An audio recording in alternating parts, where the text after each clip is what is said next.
Hello everyone, कैसे हैं आप सभी। आशा करते हुए अच्छे होंगे और खूब मन लगा पढ़ाई कर रहे होंगे। तो अभी आप जिस भी एज में हैं, आप स्ट्रगल कर रहे हैं, आगे बढ़ने की कोशिश कर रहे हैं, जीवन में कुछ बनना चाहते हैं, अपने जीवन को स्थायित्व देना चाहते हैं। लेकिन बात क्या है ना कि ये ऐसी एज है, ऐसे समय में है कि बड़ी दुविधा वाली स्थिति है। बीच मझधार में एक तरह से फंसे हुए हम ऐसा महसूस करते हैं। लगता है कि क्या करें, जो कर रहे हैं सही है कि नहीं। ये पढ़ाई की बात नहीं है, सफलता की बात नहीं है। जीवन में कोई भी डिसीजन आप लेना चाहते होंगे ना, तो ये एज ऐसी होती है, ये समय ऐसा होता है। और एक तो असफलता बार-बार मिलना और अपने पैर पे नहीं खड़े होना भी एक बहुत बड़ी वजह होती है कि हमारे अंदर दुविधा पैदा करती है। हम कोई भी डिसीजन लेने में सक्षम नहीं होते हैं। ज़िंदगी की कोई भी डिसीजन हो, पर्सनल हो या प्रोफेशनल हो, कोई भी। हमें ऐसा लगता है कि हम गलत कर रहे हैं, है ना? तो ऐसी स्थिति से बचना ही है। जब इसी चीज़ से हम आगे निकल जाएँगे ना, तब हम सफल हो जाएँगे। अभी मैं इस चीज़ पे भी बात करूँगी।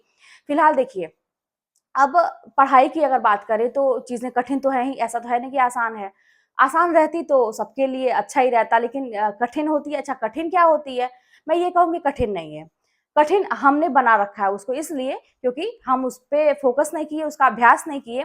वो चीज़ें हमें नहीं आती हैं तो वो हमें कठिन लगती है। जैसे कि मुझसे किसी ने पूछा कि आचार्य रामचंद्र शुक्ल की किताब कैसे पढ़ें, है ना? जैसे उसकी भाषा थोड़ी-सी उनकी कठिन है। और भी लोगों की। देखिए क्या होता है ना कि मैंने जब किताब उठाया था पढ़ने के लिए, तो एक सामान्य सी किताब भी मुझे बहुत कठिन लगती थी। क्यों? क्योंकि मैंने कभी पढ़ा ही नहीं था। छोटे बच्चों में पढ़ाना अलग बात होती है, उनकी लैंग्वेज भी बहुत सीधी सिंपल होती है, एकदम से आप बच्चों के हिसाब से होती है। तो हम लोग भी बच्चों को समझाने के लिए और उसको सरल बनाते थे।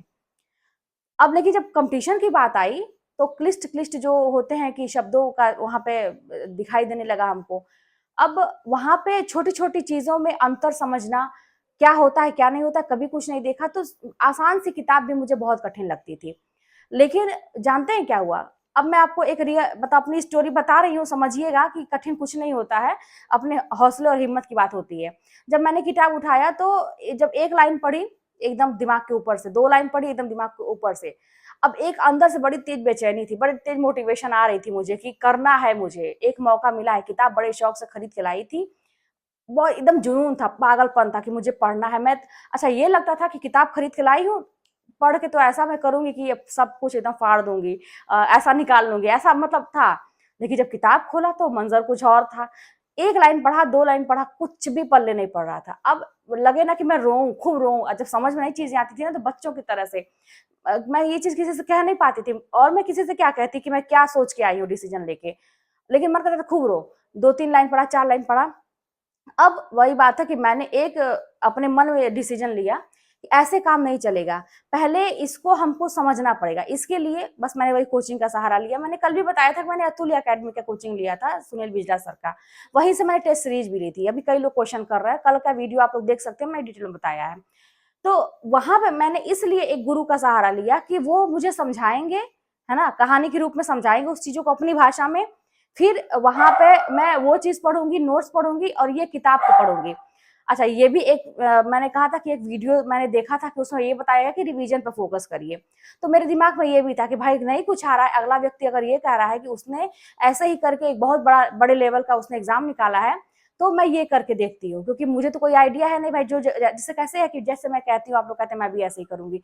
सफलता एक चीज़ ऐसी होती है ना कि लोगों में विश्वास जगाती है। तो मैंने बस रिवीजन पे फ़ोकस किया। मानेंगे नहीं कि मैंने एक पन्ने को 5 से 10 बार बस पढ़ा उस पन्ने को, ठीक है? और जो चीज़ बहुत कठिन लगती थी, अब वही चीज़ मुझे आसान लगने लगी, है ना? वही चीज़ अब मेरे अंदर से जो घबराहट थी ना, वो खत्म हो गई कि कैसे करूँगी। मैंने एक सुर पकड़ लिया, कहते हैं ना सुर पकड़ लिया मैंने ये कि रिवीज़न, रिवीज़न, रिवीज़न। जो चीज़ कठिन है ना मैं उसके पीछे पड़ जाती थी और इतना पीछे पड़ती थी, इतनी बार रिवीज़न करती थी, इतनी बार रिवीज़न करती थी कि एकदम से वो चीज़ें मेरे लिए कहते हैं ना कि एकदम से सामान्य हो जाती थी और आसान हो जाती थी। तो हम कठिन बनाते हैं चीज़ों को, कोई चीज़ कठिन नहीं होती है। रामचंद्र शुक्ल की बुक की बात अगर करें, भाषा थोड़ी-सी आपको लगेगी, बस वही बात है कई बार पढ़िए। हाँ, लाइन को समझ के एक पेंसिल रखिए या पेन रखिए, उस पे ना या फिंगर से नहीं मैं तो पेन और पेंसिल पॉइंटेड होना चाहिए। उस पे ना ऐसे लाइन ऐसे ड्रॉ मत करिए, गंदा मत करिए, बुक ऐसे लाइन ऐसे मतलब एक-एक शब्द पे ना ऐसे आप चलाते हुए पढ़ेंगे तो ज़ोर पड़ता है और ज़्यादा। ज़ोर से पढ़िए। मैं जैसा करती थी वैसा मैं मन में करती ना, तो मन की बात मन में रह जाती और दिमाग कहीं और चला जाता, ऐसा हो जाता था। मैं ज़ोर से पढ़ती थी ताकि मेरे कान में गूंजे, बहुत सारी चीज़ें मेरे दिमाग में चलती थी ऑलरेडी, बहुत दबाव था, आप तो जानते ही हैं, आप लोग सब कुछ जानते हैं। तो मैं ज़ोर से पढ़ती थी कि मुझे कुछ ना उस समय समझ में आए, बस मेरी पढ़ाई रहे। तो कठिन नहीं है कुछ भी, आप बस रिवीजन करिए। एक बार करेंगे तो आपको नहीं कुछ समझ में आएगा, ठीक है? 2 बार, 3 बार, उस पूरी बुक को ना कम से कम 3-4 बार पढ़ने की कोशिश करिए, है ना? बेस मजबूत हो जाएगा, करना ज़रूरी है। तो इस चीज़ से, इस तरह से आगे बढ़ेंगे। देखिए, क्या होता है कि हमारे मन में एक ये होता है ना, कहते हैं कि एक विश होती है हमारे मन में ये कि हमको उसके जैसा बनना है, किसी भी व्यक्ति को अपना आदर्श बनाते हैं, लेकिन हम उसकी सफलता तो देखते हैं, ये नहीं देखते हैं कि उसने जो मेहनत की तो वो भी तो हमारे हिस्से में आएगा। उसने इतनी मेहनत की तो यहाँ तक पहुँचा वो इंसान, तो मुझे कितनी मेहनत करनी पड़ेगी। तो इस चीज़ से आप भागिए मत, बस आपको कुछ नहीं करना है, अपना एक टाइम टेबल बनाना है। टाइम टेबल की भी बात कल किसी ने की थी कि टाइम टेबल बता दीजिए, तो मैंने बताया है, फिलहाल बता दूँगी मैं। फिलहाल देखिए, आपकी ज़िंदगी जैसे चल रही है, पढ़ना आपको है। एक चीज़ मैं कहूँगी टाइम टेबल के लिए, जैसे मैंने बहुत सारे लोगों का सुना है कि समय नहीं बचता है, उसी में से समय निकाल के मैं पढ़ती हूँ। नहीं, ये नहीं करना है आपको, ये एकदम उल्टा आप कर रहे हैं। आपको पढ़ना है, समय निकाल के काम करना है। अब इसके लिए कोई नाराज़ हो जाता है, परिवार में थोड़ा-सा आपको स्टैंड भी लेना पड़े या कुछ भी है, देखिए ज़िंदगी की बात है। अगर बन जाएगी तो वाह-वाह है, नहीं तो वही लोग ताना मारेंगे, कोई आपके आगे-पीछे आएगा नहीं। तो आपको ठीक है, बहुत सारी चीज़ें बिगड़ेंगी, आपको लगेगा कि अरे मेरा घर कैसा हो गया, कितने अच्छे से सब कुछ चल रहा था, लेकिन कैसा हो गया, सब कुछ अस्त-व्यस्त लग रहा है क्योंकि मैं सारा चीज़ पढ़ाई पे दे रही हूँ, मैं उनको समय नहीं दे पा रही हूँ, उनको सब कुछ चलता है, सब कुछ चलता है। लेकिन ज़िंदगी की जहाँ पे बात है, वहाँ पे आपको कॉम्प्रोमाइज़ नहीं करना है।